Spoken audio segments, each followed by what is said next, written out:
सुप्रभात बच्चों। पिछले कक्षा में हमने दादी माँ पाठ में पढ़ा था कि कैसे लेखक शिव प्रसाद सिंह के पास पत्र आता है, पत्र पढ़ते हैं और पुरानी यादों में खो जाते हैं। हमने देखा, उन्होंने दादी माँ के विषय में बताया। उन्होंने बताया कि किस तरह उनको थोड़ा अगर बुखार हो, थोड़ा सिर दर्द हो तो अच्छा लगता है।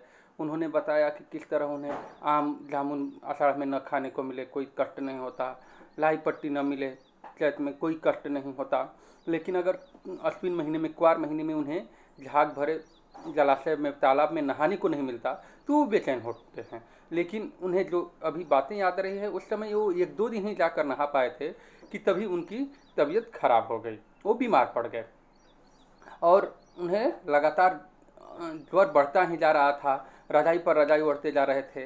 12 बजे के बाद, रात को 12 बजे के बाद उनका बुखार थोड़ा उतरा। तो उस बीच क्या हुआ, अभी उसका वर्णन आगे के पैराग्राफ में लेखक कर रहे हैं। तो आगे हम देखते हैं। कह रहे हैं कि दिन में मैं चादर लपेटे सोया था, दादी माँ आई, शायद नहा कर आई थी उसी झाग वाले जल में। कह रहे हैं कि दिन में मैं जब चादर ओढ़े सोया हुआ था, उसी समय दादी माँ आती हैं। शायद वो नहा कर आई थी, और कहाँ से नहा कर आई थी? उसी झाग वाले जलाशय में, जहाँ कूद कूद कर नहाना मुझे बहुत पसंद है। पतले दुबले स्नेह सने शरीर पर, स्नेह का अर्थ होता है प्रेम।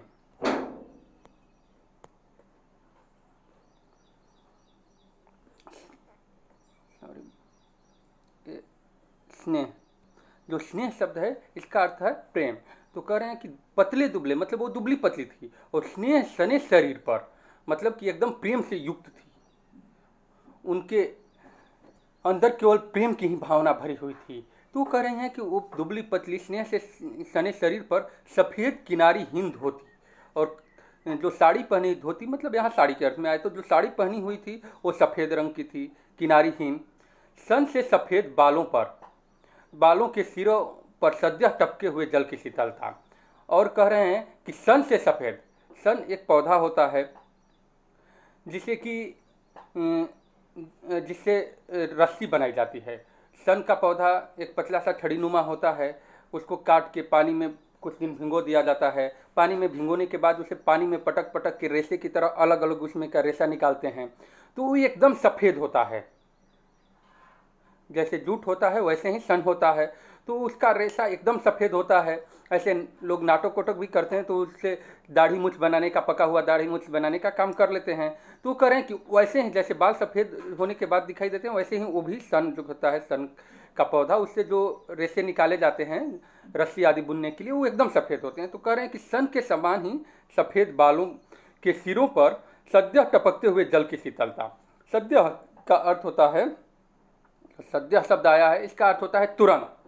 तो कह रहे हैं कि उनका जो शरीर था स्नेह से सना हुआ था, सफ़ेद किनारीहीन धोती पहने हुए थी, उनके बाल सन के समान एकदम सफ़ेद थे, और तुरंत जो जल टपक रहा था उनके सिर के बालों के किनारे से, वो एकदम शीतल जल जो टपक रहा था वो उस समय प्रस्तुत हुआ था लेखक के सामने।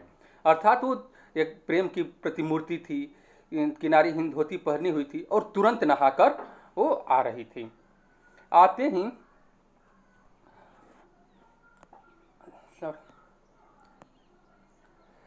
ही उन्होंने सर पेट छुए। कह रहे हैं कि जब आई तो पहले मेरे सिर को टच किया, फिर पेट टच किया, फिर आंचल की गांठ खोलकर शक्तिधारी के चबूतरे की मिट्टी मुंह में डाली। और पता नहीं कहाँ से किसी ऐसे चबूतरे से मिट्टी लाई थी जो शक्तिधारी था। लोग कहते थे कि वहाँ की मिट्टी से सभी रोग दूर हो जाते हैं, तो वहाँ की मिट्टी लाई थी। वहाँ पहले सिर छुए, पेट छुए, उसके बाद अपने साड़ी की आंचल में बांध कर वो लाई थी, उसको खोल के और मेरे मुंह में उस मिट्टी को डाली, तथा माथे पर भी, माथा मतलब ललाट, तो ललाट पर भी लगाया। जब मैं बीमार था तो वो दिन रात चारपाई के पास बैठी रहती, कभी पंखा झलती, कभी जलते हुए हाथ पैर कपड़े से सहलाती। कह रहे हैं कि जब मैं बीमार रहता तो मेरे पास ही दादी माँ बैठी रहती थी, कभी हवा झलती थी, कभी कपड़ा लेकर हाथ पर पैरों पर वो सहलाती थी। जैसे आप लोगों के यहाँ भी मम्मी वैसे ही करती होंगी कि बुखार जैसे रगड़ने से होता है कि कम होता है। सिर पर दालचीनी का लेप करती। दालचीनी एक आता है मसाला, आप लोग देखे होंगे, मसाले में एक खालनुमा रहता है, उसे दालचीनी कहते हैं।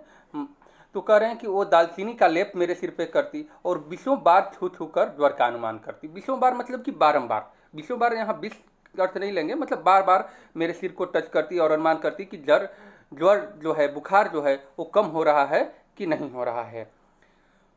और तरह तरह के प्रश्न किया करती, जैसे कि कहती कि हांडी में पानी आया कि नहीं, उसे पीपल की छाल से छौंक की कि नहीं, खिचड़ी में मूंग की दाल एकदम गल तो गई है। ऐसे बार बार वो प्रश्न किया करती थी घर के अन्य लोगों से कि सही से काम कर रहे हो कि नहीं, ये सब देखने के लिए। कोई बीमार के घर में सीधे बाहर से आकर तो नहीं चला गया, आदि लाखों प्रश्न पूछ पूछ कर घर वालों को परेशान कर देती। ऐसे ही कई तरह के प्रश्न पूछती सफाई से संबंधित। ऐसा लगता है कि घर वालों को परेशान कर रही हैं, लेकिन दादी के कारण वो काम आसानी से हो जाया करते थे और सही सलामत दादी के डर से लोग किया करते थे। दादी माँ को गंवई गांव की 50 किस्म की दवाओं के नाम याद थे। गांव में जो घरेलू दवाएं होती हैं, गांव के लोग आज भी जो घरों में दवाएं करते हैं, उस तरह की दवाओं के नाम दादी माँ को, बहुत सारे दवाओं के नाम, 50 किस्म की दवाओं के नाम याद थे। एक प्रकार से कहा जाए तो जो गांव, जैसे कि किसी को सर्दी खांसी हुआ तो काढ़ा पिलाओ, इस तरह की जो दवाएं गांव में प्रचलित हैं, उन दादी माँ को बहुत ज़्यादा याद थे। अगर गांव में कोई भी बीमार होता तो उसके पास दादी माँ पहुँच जाती और पहुँचते ही फिर वही काम शुरू करती। हाथ छूना, माथा छूना, पेट छूना। फिर जैसे कि गांव में कहते हैं कि भूत पकड़ लिया, तो कह रहे हैं कि गांव फिर भूत से लेकर मलेरिया, भूत पकड़ा है कि मलेरिया हुआ है, कि सरसाम मतलब कि मूर्छा की स्थिति आती है वो हुआ है, कि निमोनिया हुआ है, ये सब अनुमान और एकदम विश्वास के साथ सुनाती कि नहीं, इसे यही हुआ है। महामारी और विषुचिका के दिनों में रोज सवेरे उठकर स्नान के बाद लवंग और गुड़ मिश्रित जलाधार, गुग्गल और धूप। कह रहे हैं कि जब महामारी का मौसम रहता है, विषुचिका मतलब विषुचिका का अर्थ होता है हैजा, या हैजा भी महामारी की तरह ही है। जैसे कि आज महामारी चली हुई है कोरोना, आप लोग जानते हैं, तो ये भी महामारी है, एक दूसरे के संपर्क में आने से हो रही है। वैसे ही महामारी जो होती है संपर्क में आने से होती है। तो कह रहे हैं कि जब उस तरह, और इसमें सफाई सबसे ज़रूरी होती है, जैसे आज आप लोग हाथ कई बार धो रहे हैं, तो कह रहे हैं कि उस महामारी या विषुचिका के दिनों में रोज़ सवेरे उठकर वो स्नान करती, उसके बाद लवंग और गुड़ मिलाकर उसे जल की धार देती, गुग्गल और धूप को जलाती। सफाई कोई उनसे सीख ले। सफाई में दादी माँ एकदम माहिर थी। अगर सफाई सीखना हो तो दादी माँ से सीखो। अगर दवा में देर होती या मिश्री या शहद खत्म हो जाता, चादर या गिलाफ नहीं बदले जाते, तो वे जैसे पागल हो जाती। कह रहे हैं कि उनको सभी चीज़ टाइम से चाहिए, सफाई एकदम चाहिए। अगर दवा में देर होती या मिश्री या शहद मतलब मधु खत्म हो जाता, या चादर, जो रोगी घर में चादर बिछे हुए हैं, या गिलाफ मतलब कि जो तकिया आदि के खोल होते हैं उन्हें गिलाफ बोलते हैं। तो कह रहे हैं कि घर में जो बेडशीट है वो बदली गई कि नहीं, तकिया आदि के खोल बदले गए कि नहीं, दवा तो ख़त्म नहीं हुई, मिश्री तो ख़त्म नहीं हुई, ये सब ध्यान देना पड़ता। अगर ये सब चीज़ें ख़त्म हो जाती तो दादी माँ जैसे पागल हो जाती, एकदम डांटना शुरू कर देती थी।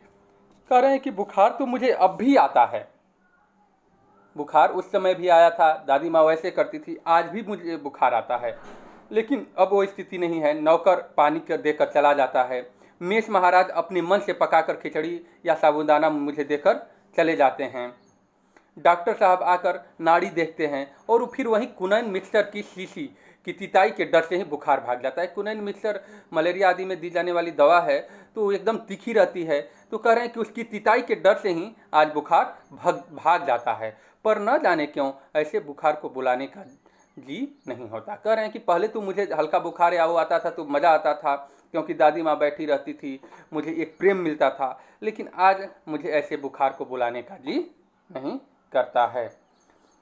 धन्यवाद। अब आगे का हम लोग अगले अध्याय या अगली कक्षा में कहा जाए अध्ययन करेंगे। धन्यवाद।